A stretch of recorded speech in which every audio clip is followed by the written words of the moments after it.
আপনারা দেখছেন আর কি নিউজ বাংলা। তারুণ্যের দৃঢ়তায় কাঁপিয়ে দিয়েছিলেন আওয়ামী লীগের দুর্গের ভিত। 2018 নির্বাচনের সময় হামলা ভাঙচুর উপেক্ষা করে গড়ে তুলেছিলেন তীব্র প্রতিবাদ আর প্রতিরোধের ঢাল। সেবার সারা দেশের সব প্রার্থীদের মধ্যে তিনি ছিলেন সবচেয়ে ছোট। সেখানেই শেষ নয়, প্রথমবার নির্বাচনে অংশ নিয়ে ভোটের দিন মাত্র 4 ঘণ্টা মাঠে থেকেই পেয়েছিলেন 35,000 ভোট। তার আগের রাতেই অবশ্য বেশিরভাগ ভোট কেটে নিয়েছিল আওয়ামী লীগ। ভোটের নামে সেই প্রহসন বুঝতে পেরে দুপুরের আগেই বর্জনের ঘোষণা দিয়েছিলেন। সেই থেকেই আওয়ামী লীগের পতন ঘটিয়ে গণতন্ত্র পুনরুদ্ধারের আন্দোলনে সক্রিয় থেকে রাজনীতির মাঠে নিজেকে প্রতিষ্ঠিত করেছেন।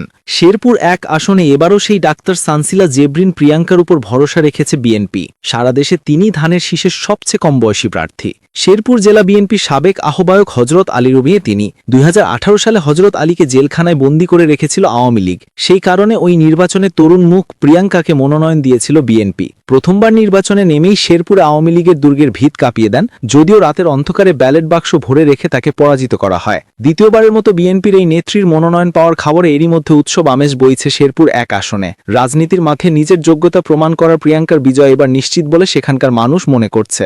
1993 সালের 22 জুন জন্মগ্রহণ করেন ডাক্তার সানসিলা জেব্রিন প্রিয়াঙ্কা। 2008 সালে এসএসসি এবং 2010 সালে এইচএসসি পাশ করেন। এরপর এমবিবিএস পাশ করেন 2016 সালে। নির্বাচনে অংশগ্রহণ প্রসঙ্গে ডাক্তার প্রিয়াঙ্কা জানিয়েছেন, তিনি 2018 নির্বাচনে শেরপুর সদরের সর্বস্তরের মানুষের চোখে ধানের শীষের জনপ্রিয়তা ও ভালোবাসা দেখেছেন। তিনি বিশ্বাস করেন তারা ধানের শীষকে ভালোবাসেন। 2018 সালে ভোট কারচুপির জোরালো প্রতিবাদ করে বুঝিয়ে দিয়েছিলেন আওয়ামী লীগ ভোট চোর। তিনি আরও জানিয়েছেন, বিএনপি একটি বড় রাজনৈতিক দল, তাই একটি আসনে অনেকগুলো প্রার্থী ও প্রতিযোগী থাকতে পারে। শেরপুর 1 আসনেও তা ছিল। তিনি বিশ্বাস করেন প্রত্যেক প্রার্থী ধানের শীষকে ভালোবাসেন এবং মন থেকে দল করেন। সব প্রার্থী আমাকে সহযোগিতা করবেন এবং ধানের শীষের পক্ষে কাজ করবেন বলে তার বিশ্বাস। দলের পক্ষ থেকে মনোনয়ন পাওয়ায় বিএনপির চেয়ারপারসন বেগম খালেদা জিয়া ও ভারপ্রাপ্ত চেয়ারম্যান তারেক রহমানকে ধন্যবাদ জানিয়ে প্রশংসা করেছেন এই নেত্রী।